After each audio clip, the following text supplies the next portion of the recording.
plaster has played a crucial role both in the past and present in the architecture of the northwest region of Murcia.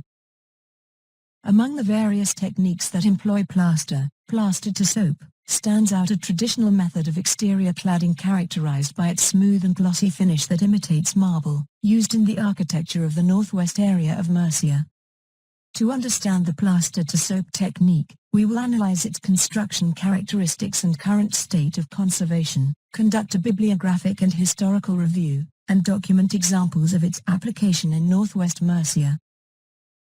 We aim to identify and classify the main pathologies and deterioration processes affecting this material in historic buildings, seeking to preserve valuable heritage and promote the continuity of the region's cultural identity.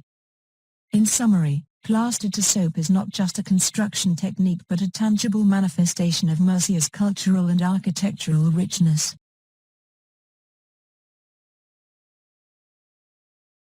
Hello and welcome to this presentation about how to embrace sustainable fashion.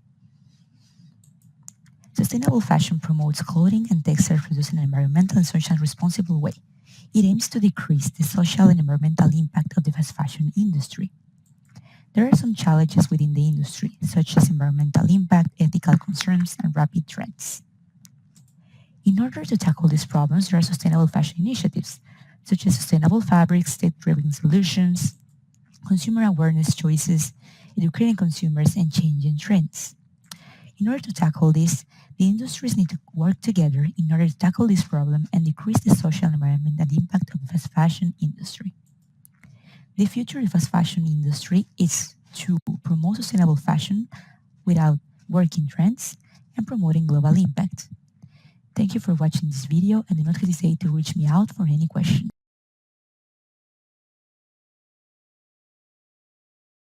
In an ever-changing world, merely adapting is not enough. Organizations must transform themselves. But how can they achieve this? The secret lies in regenerative unlearning. It's not just about forgetting the old, but making space for the new, challenging the status quo to pave the way for innovation. When companies listen to their customers, collaborate, and embrace organizational agility, something extraordinary happens. They don't just transform, they create value that transcends. This approach doesn't merely enhance processes, it fosters a society that is more creative, innovative, and ready to tackle any technological challenge. The study, carried out by Clara Cubelis Parra, won Gabriel Segarra Navarro and Elena Madalena Vadamanescu and published in Journal of Business Research, reminds us that the key to digital transformation isn't only about technology. It's also about unlearning, customer collaboration, and agility. Because when companies transform, we all move forward.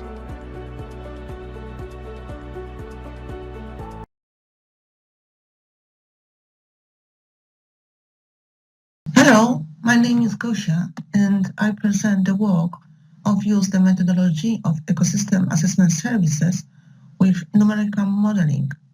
The methodology has been applied in Medina del Campo groundwater body located in the Duero River Basin. What are ecosystem services? They are the direct and indirect contributions that humans obtain from nature. Here are presented some of groundwater ecosystem services like supply of water for any use or generation and maintenance of surface aquatic ecosystem services. The aim of this work is evaluate the current status of selected groundwater ecosystem services and evaluate the possible future evolution of two specific groundwater ecosystem services. The ecosystem selected are provisioning service of groundwater used for non-drinking purposes and generation and maintenance of surface aquatic ecosystems like rivers or wetlands. The methodology consisted on evaluation of piezometric levels trends for the periods, for the periods 1985 and 2018, and comparing the surface of wetlands in the years 1957 and 2017. The second step of methodology consisted on construction the conceptual model that encompasses two adjacent groundwater bodies, this one, and construction of the numerical model. In the methodology, three climate scenarios were considered with no changes in rainfall, increase of rainfall 3% and decrease 8% of rainfall. The scenarios of management were business as usual with real exploitation index, that is relation between water extractions and total recharge to the aquifer. Two second ones was a reduction of this index to 0.8 and 0.85 for 2050 and beyond. And the last one is a linearization of extraction to zero for 2050. Now we are going for the results of the first service evaluated. This figure above presents evolution of piezometric levels in all climate change scenarios and for the management scenario of reduction the index to 0.8.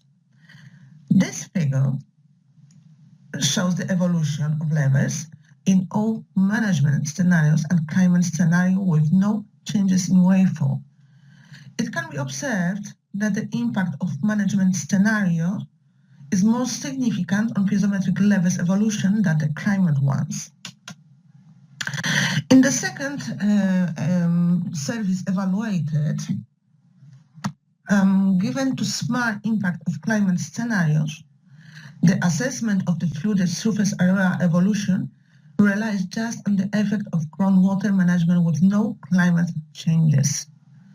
The service was analyzed comparing the surface flooded land by the water table outcrop respect to the moderate undisturbed conditions, somewhat before 1950, there was no extractions. We can observe that only in this scenario, with the cessation of extraction to zero,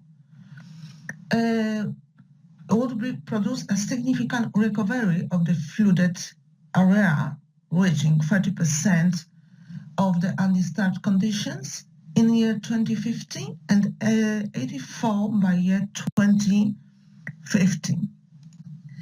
The main conclusions of the study are that the impact of climate change of the two services evaluated is much lower than the groundwater ones. In none of management scenarios, natural conditions will be restored. However, the amount of stored groundwater increases significantly with small decreases of the index, also increases significantly the first service evaluated. With the management scenarios contemplated, a significant recovery of the second service evaluated is not expected. Thank you.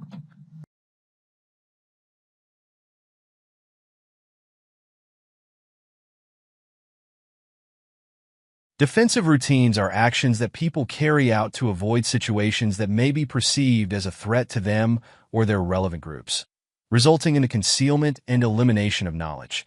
Companies must minimize their effects to ensure success in their innovation and change processes. Organizational defensive routines are practices within an organization that are designed to protect individuals and the organization itself from threats or discomfort. These routines inhibit learning and change by discouraging open discussion of underlying problems or issues. Organizational unlearning facilitates critical questioning of established routines and introduces a level of conscious attention to perceptions and understandings of the organization and its processes. This allows for a reevaluation of the effectiveness and relevance of enabling and defensive routines, as well as underlying mental models and patterns of reasoning and decision-making. The relationship between defensive routines and knowledge hiding. Unlearning as a mitigator in organizational dynamics establishes that unlearning reduces ODRs. These are directly related to knowledge hiding, and the unlearning environment improves transparency and effectiveness. To achieve the desired minimization, it is necessary to create a context of unlearning with a change in attitudes and behaviors by implementing training strategies. Thank you very much for your attention.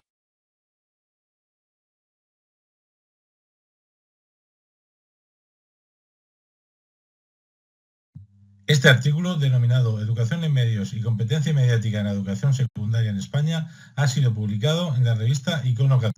Los autores son Fernando Medina, Antonio Juan Briones y Elena Hernández Gómez.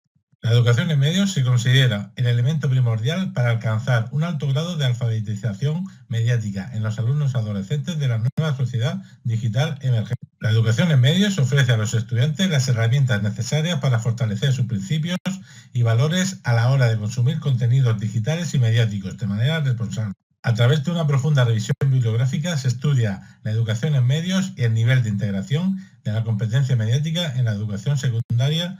El modelo actual de enseñanza digital y mediático se centra en el manejo instrumental de dispositivos y la creación de contenidos digitales y mediáticos, dejando en un segundo plano la educación en medios y las políticas sobre alfabetización en medios no han calado lo suficiente en el sistema educativo. Información en el enlace de abajo.